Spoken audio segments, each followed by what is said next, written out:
दोस्तों, आज हमारे स्टूडियो में बातचीत के मंच पर उपस्थित हैं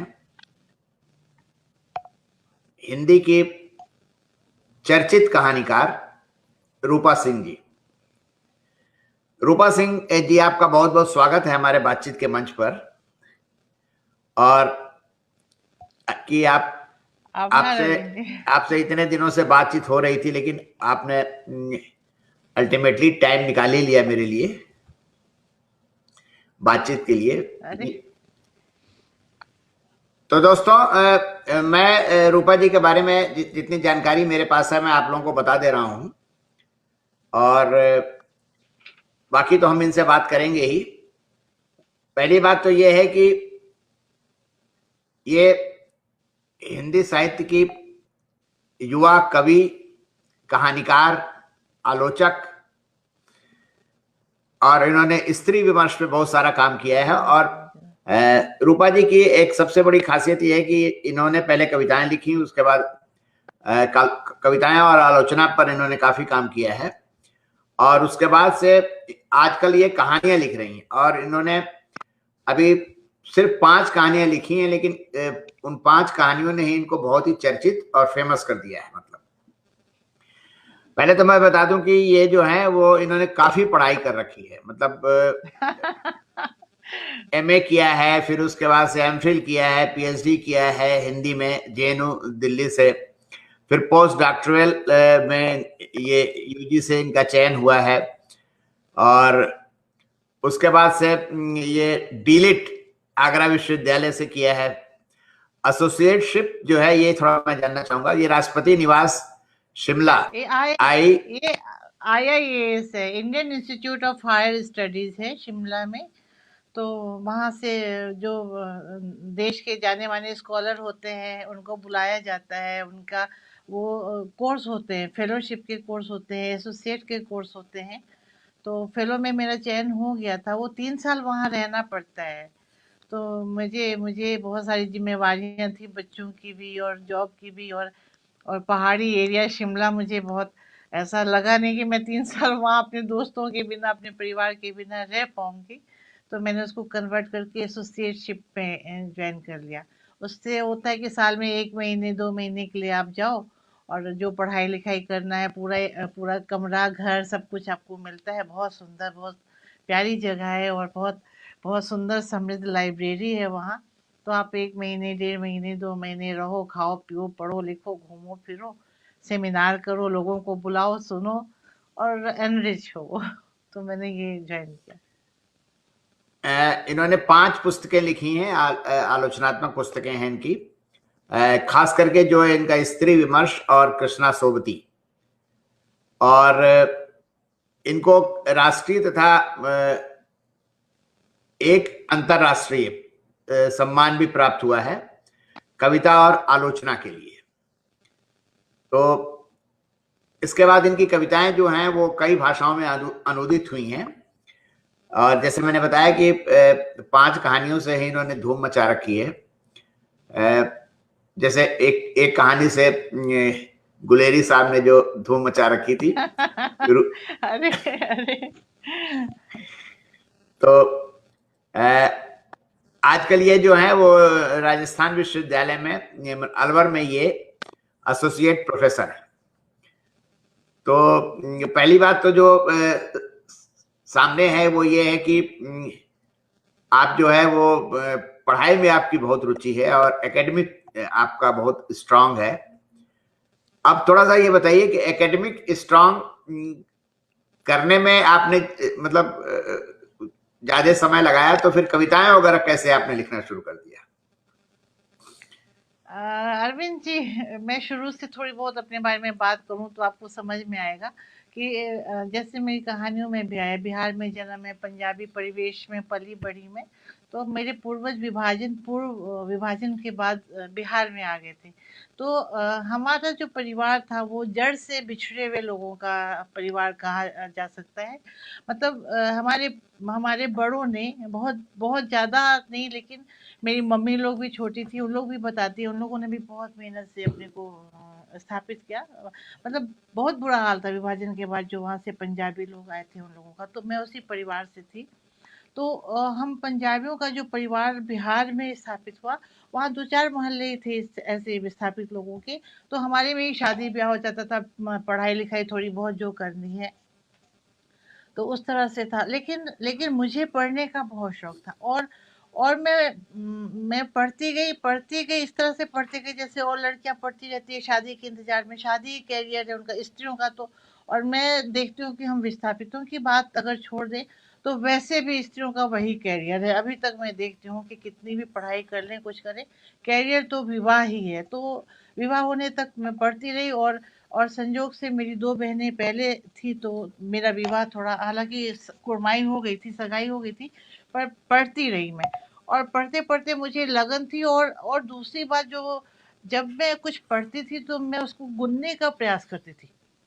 मैं अपने परिवेश से बहुत भावनात्मक रूप से मैं भावुक हूँ, तो मैं भावनात्मक रूप से भी देखती थी कि हमारे यहाँ पढ़ाई लिखाई का इस तरह से, मतलब कहीं कुछ है नहीं। और सरकार सरकार के सामने हम लोग जो हाशिए के लोग थे, उसका भी मायना नहीं था। लेकिन मुझे समझ में आ गया था कि जो एजुकेशन है, जो शिक्षा है, बस यही यही एक तारन हार का काम कर सकती है। तो मैं इसलिए भी, मतलब मतलब सचेतनता या जागरूकता उसको कह लें आप, तो ये चीज़ मेरे मन में थी कि शिक्षा ही, तो शिक्षा के प्रति मैं थोड़ा और भी इस तरह से आविष्ट हुई।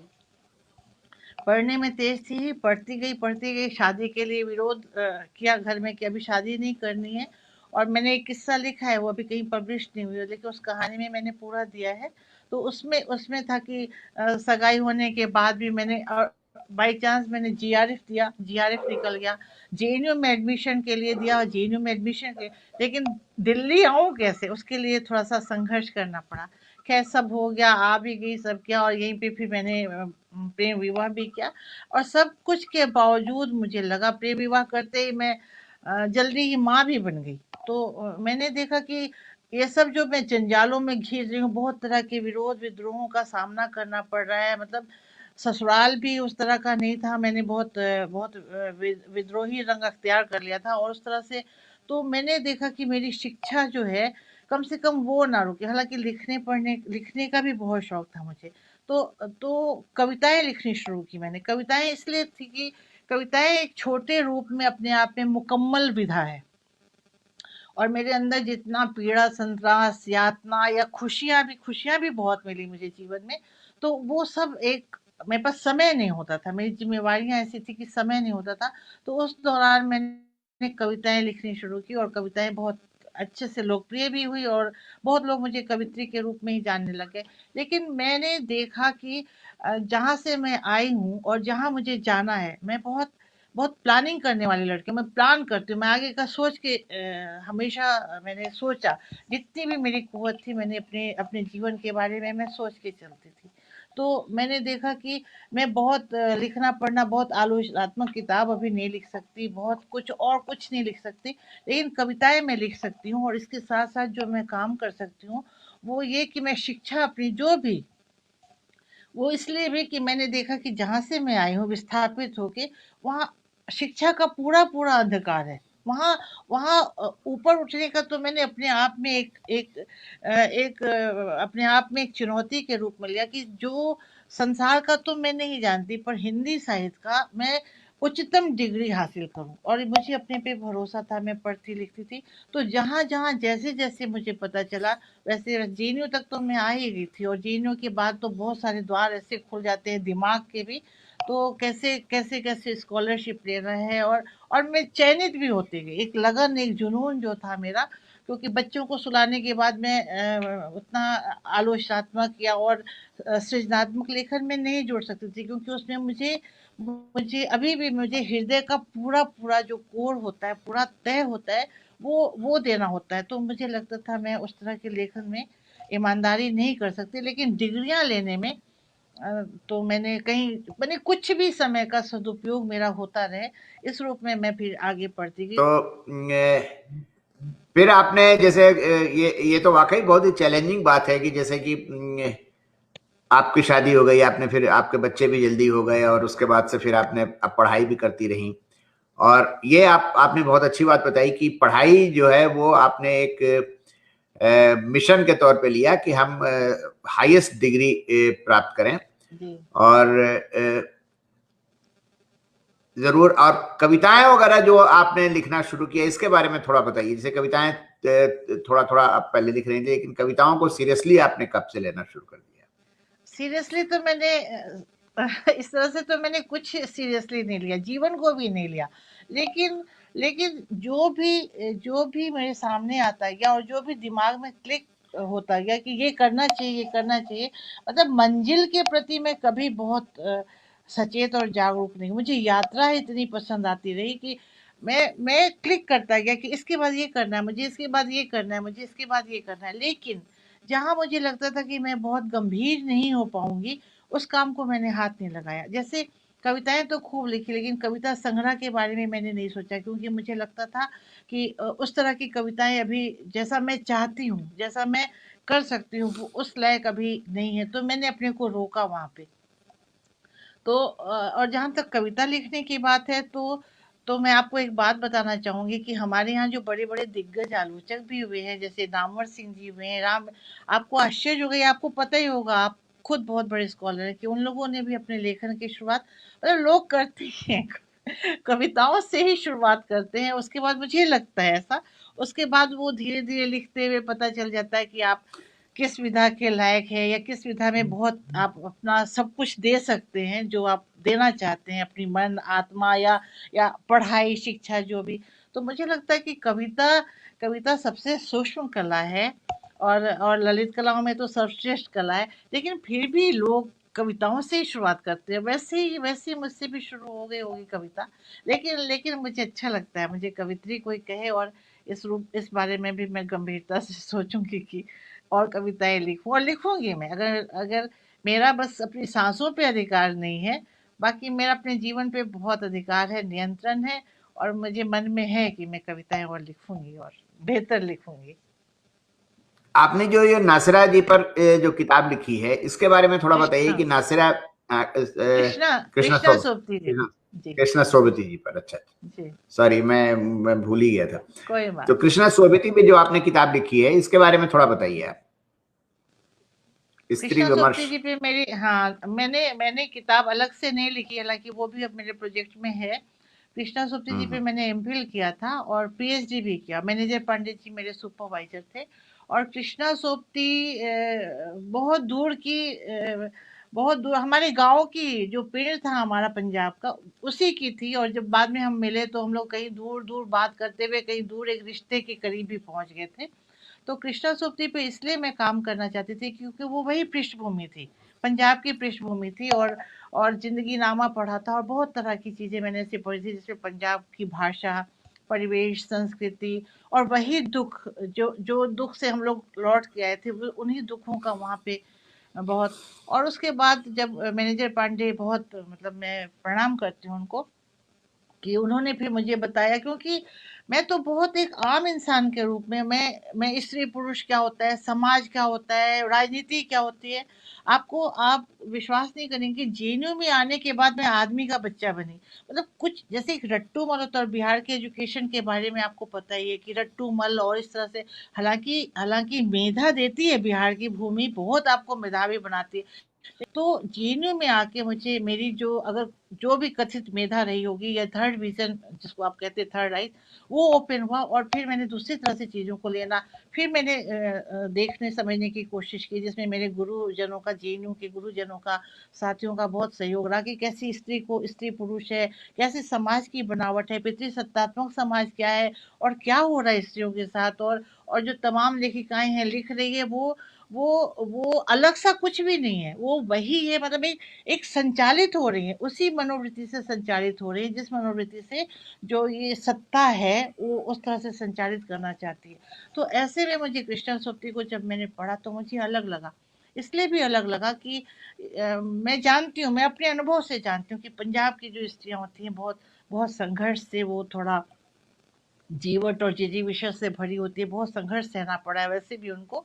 तो वो अतिरिक्त बोल्ड है। और इसके अलावा कृष्णा सोप्ती में जो स्त्रियों का, जो कहते हैं स्त्रियों की बोल्डनेस को पहली बार हिंदी साहित्य में लाने वाली लेखिका, तो मैंने देखा कि बहुत सारी ऐसी बातें जो स्त्रियां नहीं कह पाती है, नहीं कह सकेंगी, उन अभी भी बहुत आलम सुधरा नहीं है, लेकिन उन बातों को कृष्णा सोप्ती सामने ला रही है। हालांकि अब इस दौर में मैं आके देखती हूँ, और वो जायज भी है कि जब हम एक दूरी रख के अपने प्रिय लेखक लेखिकाओं को देखते हैं तो बहुत सारी कमियां भी दिखती है, बहुत सारी, लेकिन वो जायज भी है। और नई पीढ़ी शायद इसीलिए आनी चाहिए कि वो पुरानी पीढ़ियों की जो कमियां हैं, छिद्रता है, वो भर सके। लेकिन उस रूप में जब मैं जहाँ पढ़ रही थी, उस रूप में कृष्णा सुप्ती मुझे बहुत बोल्ड लेखिका लगी, और चूंकि मेरी पृष्ठभूमि थी तो मुझे करना पसंद आया। तो जैसे आपने लिखा है स्त्री विमर्श और कृष्णा सोबती एक्चुअली, तो उसमें आपको जैसे स्त्री विमर्श के किन बिंदुओं पर किन बिंदुओं ने आपको ज्यादा आकर्षित किया कृष्णा सोबती के पॉइंट ऑफ व्यू से? कृष्णा सोप्ती के पॉइंट ऑफ व्यू से, कृष्णा सोप्ती जी ने कम लिखा है, सब जानते हैं, लेकिन जो भी लिखा है विशेष लिखा है। और बहुत डिटेल में जाने की ज़रूरत मैं नहीं समझती हूँ। मैं 1-2 बातें कहूँगी जिससे आप समझने की कोशिश करेंगे उस बात को। कृष्णा सोप्ती की जो किताबें हैं, बहुत सारी किताबें हैं, उसमें उसमें चर्चित बहुत हुई है मित्रों मरजानी। मित्रों मरजानी लिखते ही सामने आते ही बहुत कृष्णा सोप्ती को एक बोल्ड लेखिका का दर्जा मिल गया था। लेकिन लेकिन मेरी अपने जब मैंने शोध किया था उस समय भी मेरी बहसें होती थी, मैनेजर पंडित से, कृष्णा सोप्ती जी से भी बातें होती थी। कृष्णा सोप्ती आपको विश्वास हो या नहीं हो, लेकिन कृष्णा सोप्ती मेरी शादी जो जो एक बहुत विद्रोही तेवर के साथ हुई थी, कृष्णा सोप्ती का ही बढ़ावा था, और कृष्णा सोप्ती उस शादी में मौजूद थी। तो खैर, जो तो मित्रों मर जाने के बाद कृष्णा सोप्ती को बोल्ड लेखिका का स्थान मिला था। लेकिन मैं अभी तक मित्रों मरजानी को इतना बोल्ड लेखन में नहीं मानती जितना उनकी सूरजमुखी अंधेरे के को मानती हूँ। इस बात पे बहुत बात होती थी, और वो भी इस बात को फिर मानने लगे कि ऐसा है। अभी मैंने कोई अलग से किताब नहीं लिखी, जब किताब आप लिखो और उस बात को सिद्ध करो तब इस बात की महत्ता है। लेकिन आपका मंच है और आप पूछ रहे हैं मुझसे, तो मैं यही कहूंगी कि मित्रों मरजानी में जो एक दैहिक स्वतंत्रता को लेकर मित्रों आती है, उसी को कहा गया कि बहुत बोल्ड है, बहुत। लेकिन उसका अंत अगर आप देखें कि उसका अंत क्या होता है, उसका अंत ऐसा कुछ भी बोल्डनेस नहीं है। एक आवाज उठाना सिर्फ बोल्डनेस है अगर, तो मुझे लगता है कि उस आवाज को वो स्त्री कम उठाती है, बल्कि जो समाज के जो जो संचालित लोग हैं, उस समय का जो समाज संचालित हो रहा था, जिन प्रकाशकों से, जिन बहुत बड़े बड़े लेखकों से, जिनके बारे में कहा गया कि स्त्री विमर्श, दलित विमर्श को शुरू करने वाले लोग हैं, तो मुझे लगा कि उन उन पुरुषों की, उस पुरुष सत्ता की आवाज ज्यादा थी कि बहुत बोल्ड चीज हो गई।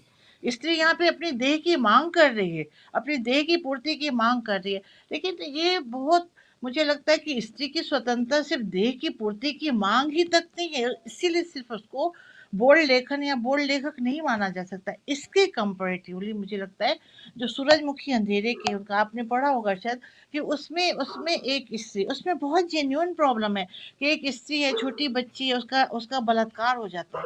और मतलब इतना यथार्थवादी उपन्यास है, क्योंकि हम समाज में देखते हैं हर स्त्री देह को लेके नहीं बोल रही है, नहीं बोल सक रही है, लेकिन करीब करीब हर स्त्री उस बलात्कार की पीड़ा को समझती है। और जिस पर ये बलात्कार हुआ है वो कैसे उस पीड़ा से मानसिक रूप से और कई तरह के शारीरिक रूप से भी, उसका शरीर जो है वो ठंडा बर्फ बन चुका है, उसमें कोई जुगुप्सा नहीं है, कोई संवेदना नहीं है। उस शरीर की वो पड़ताल करती है कि कैसे हो गया, ये क्यों हो गया, और उसको उसको अपने साथ सामान्य धरातल पर लाने के लिए वो तमाम तरह की कोशिश, जो आपने कहा ना कि आप चुप नहीं बैठी, एक चैलेंज की तरह शिक्षा को लिया। तो मैं कहती हूँ कि स्त्रियों के सामने ये चैलेंज को जो ग्रहण करने की बात है, वो सूरजमुखी अंधेरे के में है, और बहुत बेहतर तरीके से। और उसमें सिर्फ यही पहलू नहीं है कि वो अपने अपने अपना इलाज करती है, अपने अपने को सुख के उस सुपान तक ले जाना चाहती है, बल्कि वहाँ पुरुष भी, जो पुरुष के बारे में कहा गया कि पुरुष सत्ता प्रधान समाज है, छी पुरुष, शेम पुरुष, बदमाश, बुलशित पुरुष, उस पुरुष को कितना सम्मान देती है वो, दिवाकर है वहाँ पे, उसी के संयोजन के साथ उसका अपना आपा प्राप्त करती है। उसी पुरुष को बहुत महत्व दे, मतलब बेजोड़ किताब है। वो किताब पढ़ के, वो उपन्यास पढ़ के मैं फैन हो गई कृष्णा शक्ति जी। आपने जो मैनेजर पांडे जी का भी जिक्र किया, तो मैनेजर पांडे जी तो मतलब एक बहुत ही बड़े मार्क्सवादी आलोचक हैं, और तो उनके सानिध्य में तो आपने काफी कुछ सीखा होगा, काफी कुछ आपके ऊपर प्रभाव पड़ा होगा, आपकी दृष्टि में काफी फर्क आया होगा, और जिंदगी को देखने का नजरिया, समाज को देखने का नजरिया, इस पर हम लोग अभी थोड़ा और बात करेंगे। तो आपको उनके मैनेजर पांडे जी के अंदर क्या खास बात नजर आई? मैनेजर पांडे जी तो मेरे गुरु रहे ही, लेकिन जेएनयू के जितने भी टीचर उस समय थे, अभी की बात मैं नहीं करूंगी, उन सब का प्रभाव हम लोगों पे पड़ा, मुझ पे पड़ा। मैनेजर पांडे की जहाँ तक बात की तो अभी भी मेरे बच्चे उनको नाना जी करके बोलते हैं। मैनेजर पांडे से मैंने सीखा कि शिक्षक कैसे हुआ जाता है। मतलब कहीं कोई एक पारदर्शिता बहुत जरूरी है, और छात्र और जो अध्यापक है उसके रिश्ते, ये सब समझा। और ये भी समझा कि बहुत प्यार आ रहा हो, बहुत लाड़ आ रहा हो, लेकिन कहाँ पे ये लाड़ निकालना है, और कहाँ पे वो जो कहते हैं ना घोड़े की लगाम, मतलब सबसे ज्यादा जो मैंने सीखा कि घोड़े की लगाम को कहाँ पे ढील दे देना है और कहाँ पे कस देना है। ये तो उनका मतलब सर्वश्रेष्ठ गुण है। बाकी तो जो है वो सब आप लोग जानते हैं। बहुत अच्छे आलोचक ग्रंथ उन्होंने लिखे हैं, और पूरा जेएनयू ही, जिस मार्क्सवाद की बात आपने कही, पूरा जेएनयू एक तरह से सिर्फ मार्क्सवाद की क्या बात है, जो प्रगतिशील चेतना है जो हमें आगे ले जाती है, उनमें जेएनयू का तो नाम विशिष्ट है ही।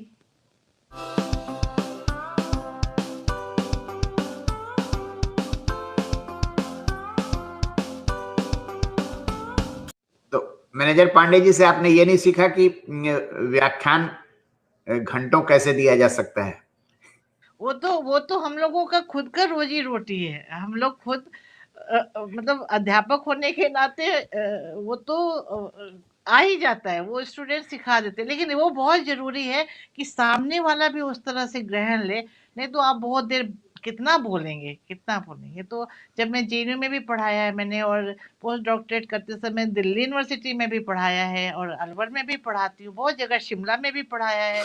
तो मैंने देखा कि भाई पढ़ाते रहिए, आप करते रहिए जो, लेकिन अगर सामने वाले भी उस तरह के हैं तो इस व्याख्यान को तो आप सारा दिन सारी रात चला ले। आनंद है ये देना भी बहुत आनंद है, लेकिन लेने वाला भी सामने में उस तरह से हो तो।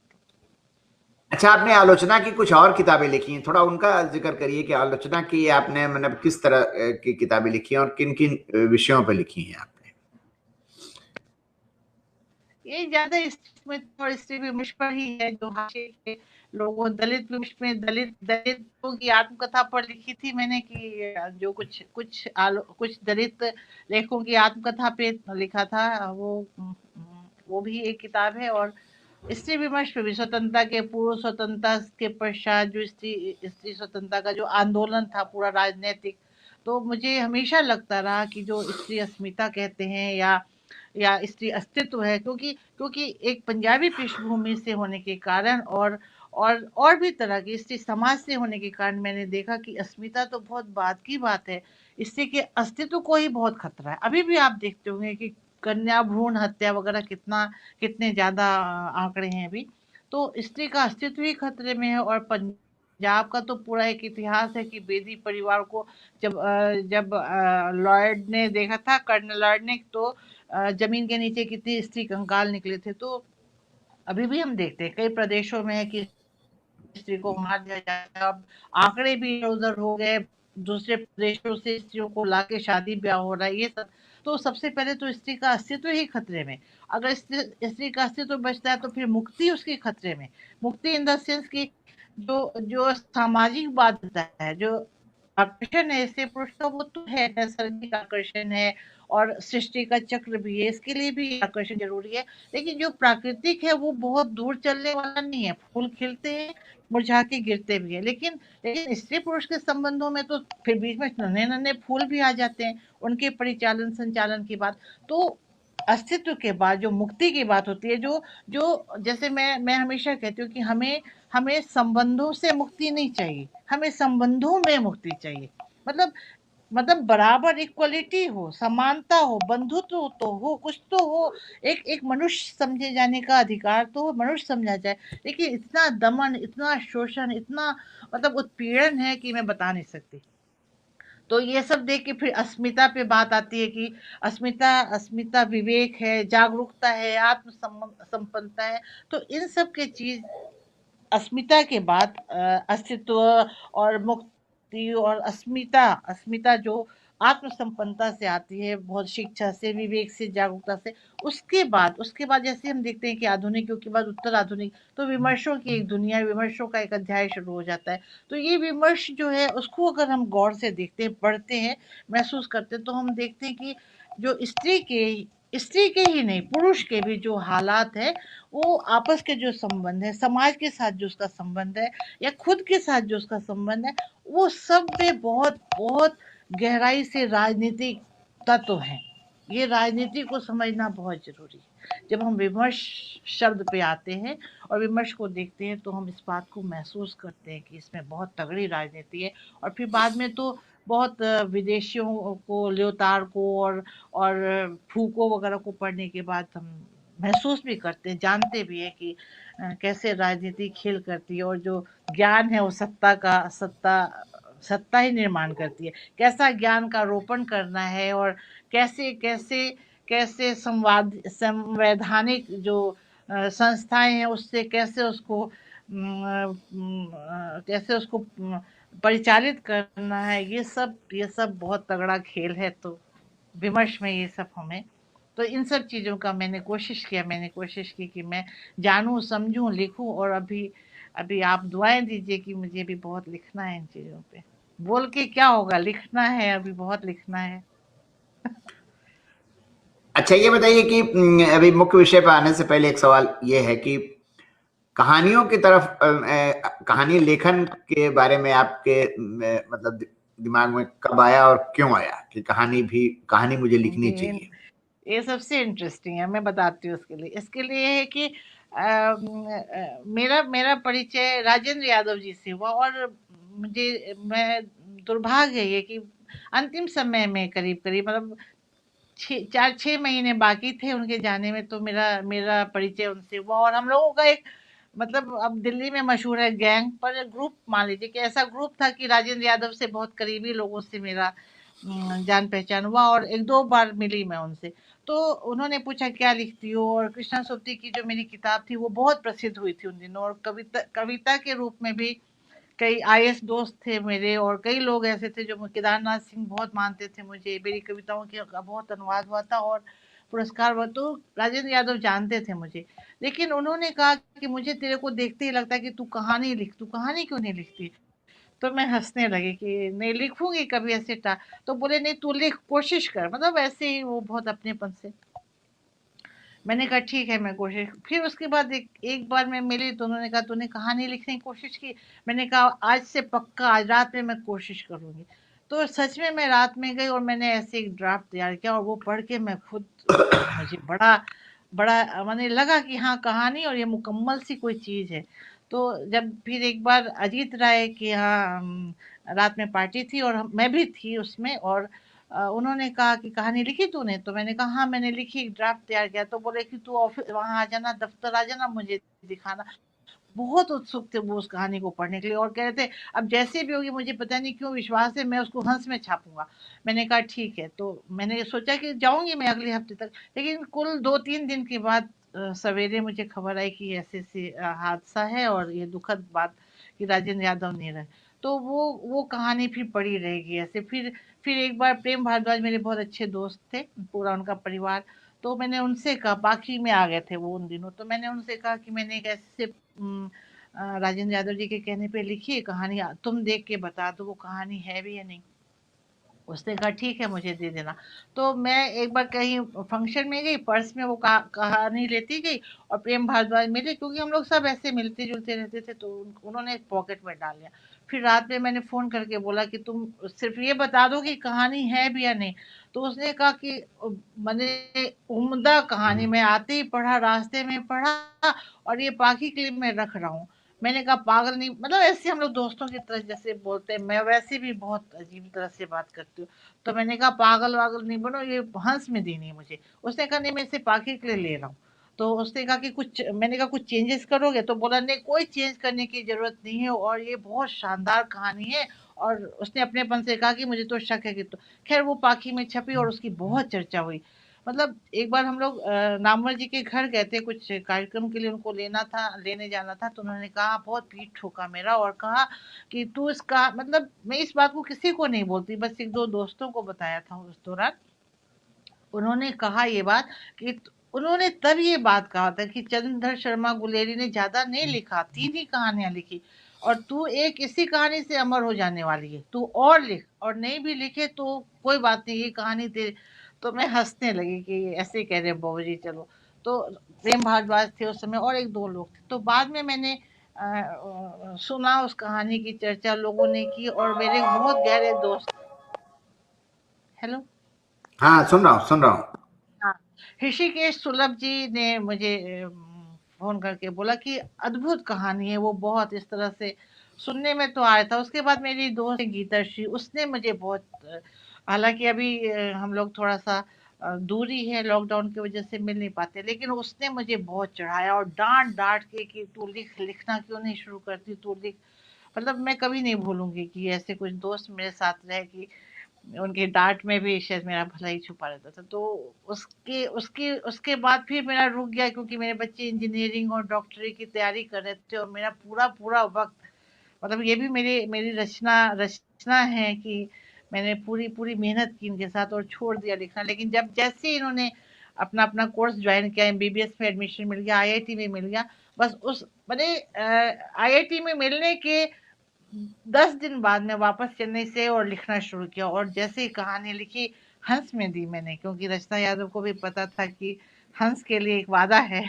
तो जैसे दी फिर वो कहानी, उसके बाद तो फिर एक एक तरह से वो ही हो गया, सिलसिला ही चल निकला कि भाई लिख रही हूँ और छपने से पहले ही हल्ला मच रहा है कि, और अभी भी सब बहुत पसंद कर रहे हैं। ये पता नहीं, आप लोगों की दुआएं हैं। मुझे आता वाता कुछ नहीं है बक बक करने के सिवाय और हंसने के सिवाय। नहीं, अभी आपने बताया कि आपके सारे दोस्त हैं, बहुत सारे दोस्त हैं, मतलब आपने एक लिस्ट बना दी, मतलब कई लोगों की। तो ये बताइए कि सारे आपके दोस्त हैं कि कुछ उसमें दुश्मन भी है? दुश्मन भी हैं, दुश्मन भी हैं। दुश्मन इस रूप में है कि मैंने खुल के बोला हुआ कि दोस्ती करना है तो आओ करो और दुश्मनी करना है तो भी करो। लेकिन खुल के दुश्मनी कोई नहीं करता, उतना उतनी डेयरिंग नहीं है, शायद समाज में भी नहीं है।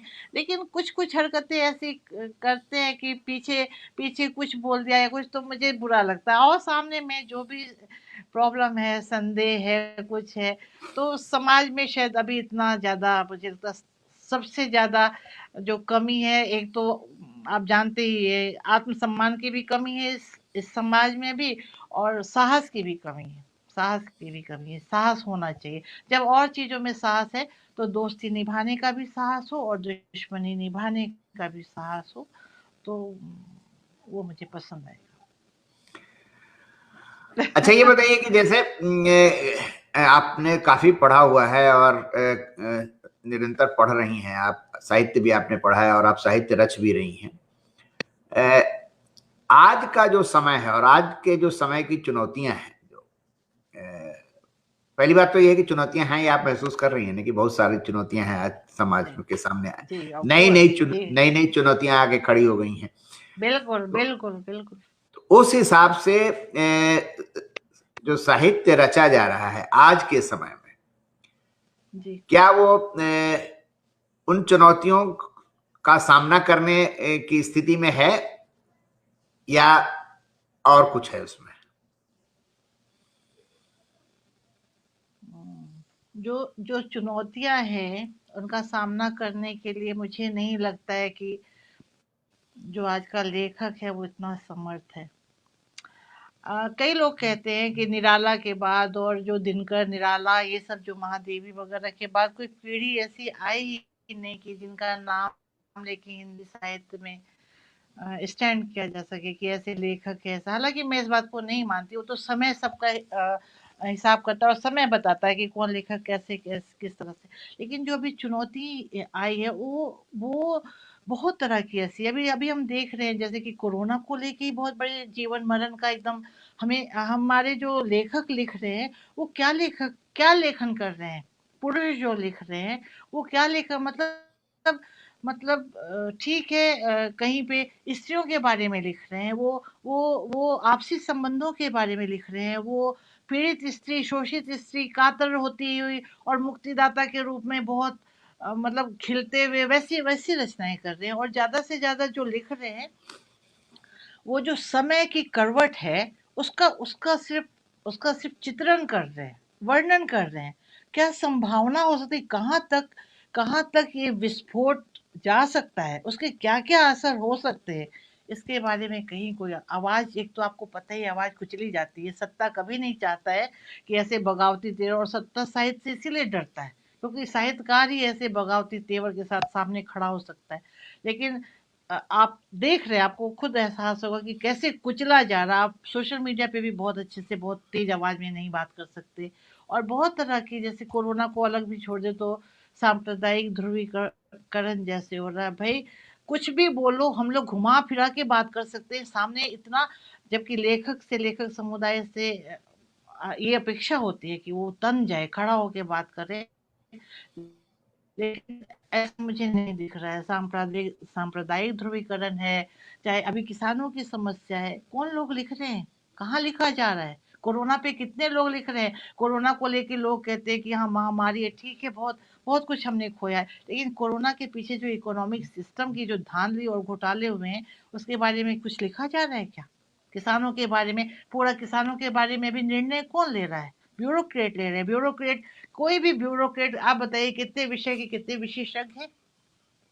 तो ये सब तमाम बातें हैं जो साहित्यकार को करनी चाहिए, लेकिन मुझे नहीं लगता है कि साहित्यकार इतना समर्थ हो रहा है। लिखे जा रहे होंगे कहीं ना कहीं कुछ ना कुछ, लेकिन मुझे लगता है समय से हम देखेंगे। पर मैं बहुत संतुष्ट नहीं हूँ इस चीज से कि उस चुनौती का सामना लेखक समुदाय कर रहा है अपने पूरी क्षमता से। क्षमतावान तो है, इसमें कोई शक नहीं है, लेकिन उसको क्या अभी करना चाहिए, क्या नहीं करना चाहिए, इस पे थोड़ा और ध्यान देना होगा।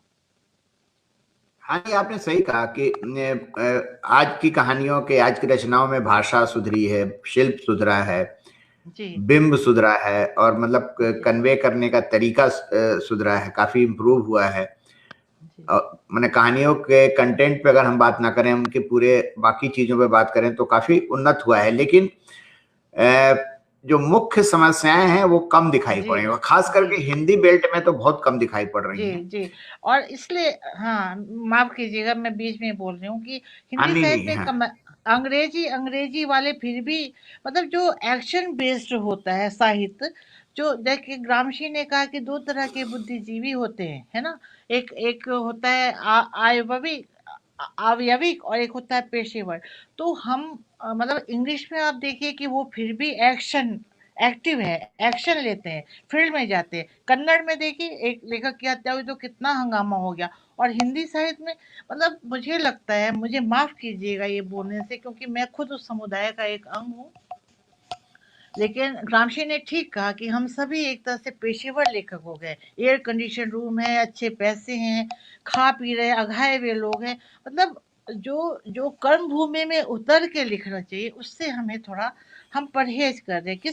किस वजह से कर रहे हैं और कौन लोग कर रहे हैं, ये कुछ छुपा हुआ नहीं है। हम सब एक एक समय में मतलब समझिए एक डरे हुए समय में डरे हुए लोग हैं। तो इस पे थोड़ा-सा सोचना चाहिए, मुझे ऐसा लगता है। नहीं, बहुत अच्छी बात आपने बताई। और एक मुख्य कारण और भी है जो कि जो पेशेवर बना दे रहा है साहित्यकारों को, और सुविधा में रह के लिखने का, कि उसमें बाजार हावी हो गया है बहुत जबरदस्त। मतलब आप कहानी कहानी कहानी लिखने के लिए नहीं लिखते हैं, आप कविता कविता के लिए नहीं लिखते हैं, आप बाजार के हिसाब से लिखने लगते हैं कि बाजार में क्या चलेगा, किस बात की चर्चा होगी, किस बात पर लोग ध्यान देंगे। अब जैसे मान लीजिए कि अभी कविताओं को भी बहुत सारे उठा के देख लीजिए तो कुछ ऐसी भी कविताएं आ रही हैं जो चौंकाने वाली तो हैं, लेकिन उनको अगर मतलब उनका सार तत्व तो निकाला जाए तो वो कुछ नहीं निकलता है। इसी तरह से कुछ कहानियां भी ऐसी आ रही हैं जो चौंका देती हैं, मतलब चाहे वो स्त्री पुरुष संबंधों की हो, चाहे वो जी मैं समझ रही हूँ। है ना, लेकिन वो उनका क्या मतलब निचोड़ क्या है, मतलब लेखक ने इस कहानी को लिखा किस लिए है। एक बात तो समझ में आती है कि उसने बाजार के हिसाब से लिखा है, लेकिन इसके अलावा कहानी कहाँ तक जाएगी इस पर कोई ध्यान नहीं रहता है। हिंदी साहित्य में बाजार कहाँ है, लेखकों को पैसा कहाँ मिलता है?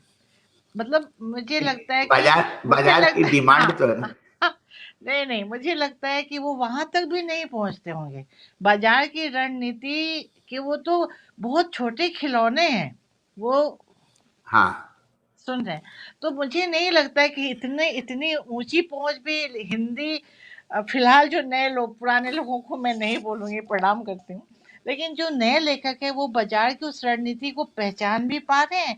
मुझे तो लगता है बस ये छोटे से ग्रुप में चर्चा हो जाए, दो चार सेमिनारों में पता नहीं, एक समोसा और एक चाय दे के टरका सेमिनारों में बुला लिया जाए, दो चार मैंने जबरदस्ती किसी के कंधे पे मेरे बारे में लिख दो, मेरे बारे में लिख दो, और ये और वो, मतलब कितनी क्षुद्र वासनाएं हैं, कितना क्षुद्र लालसाओं से भरे हुए लोग हैं, समझ रहे हैं। तो मुझे लगता है कि आप जो कह रहे हैं बाजार की रणनीति, हिंदी वालों को तो अभी कोई बीमार पड़ जाए तो उसको सरकार की मदद की और इधर उधर की मदद की, फाइनेंशियल मदद की जरूरत पड़ जाती है।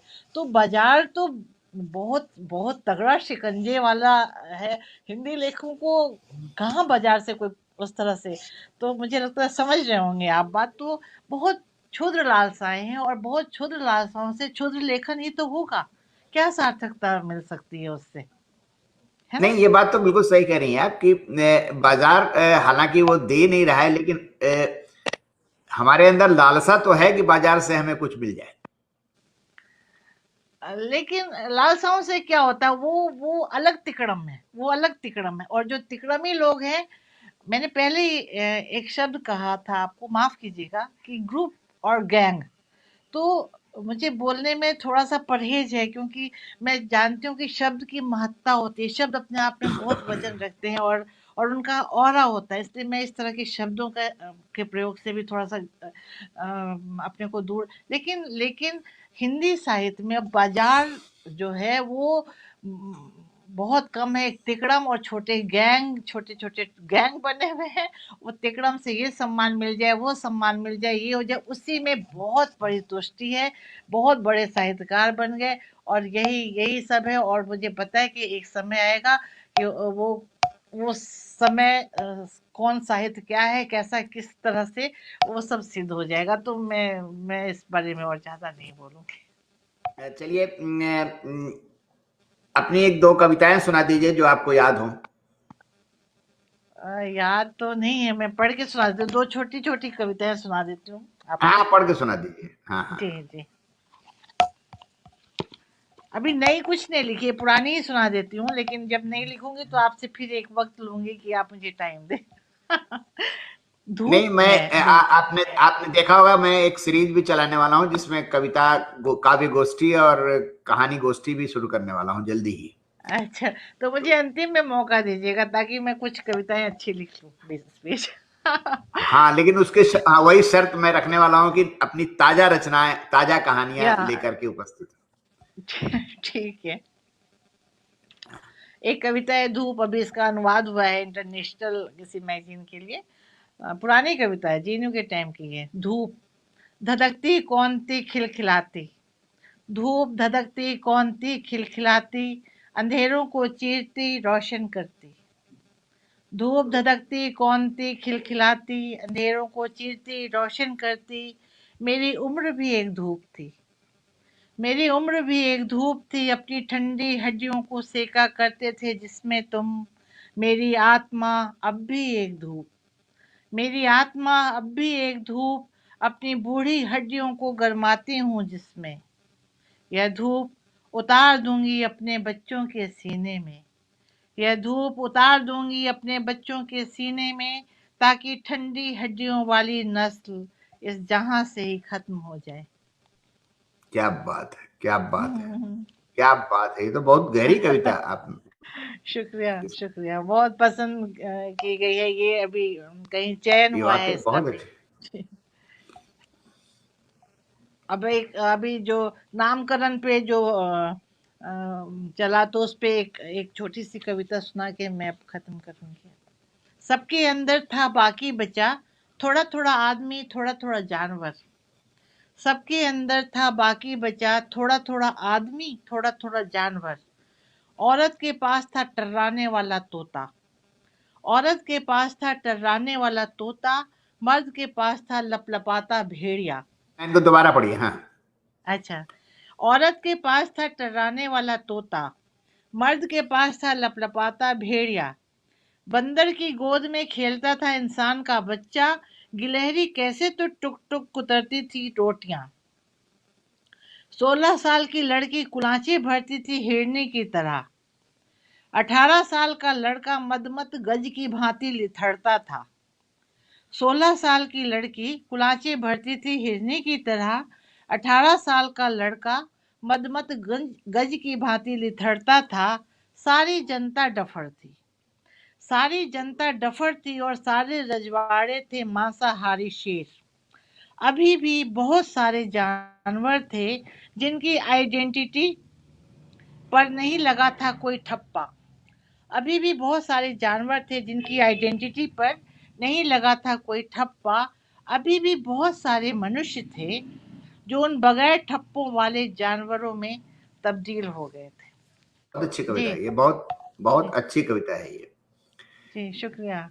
ये भी अच्छी कविता है और काफी अच्छी बातचीत हुई और काफी कुछ जानने समझने को मुझे मिला, और मेरे दोस्तों को भी जो यहाँ उपस्थित है उनको भी काफी कुछ जानकारी अरे मिली होगी, नहीं, ऐसा और बहुत आपसे खुद मैं बहुत प्रभावित हूँ। बहुत बहुत विद्वान है, बहुत स्कॉलर है, और मौका दिया। दरिदा ने कहा है कि बोलना जरूर चाहिए, तो बोलने का मौका दिया। बहुत बहुत आपकी आभारी हूँ अरविंद जी।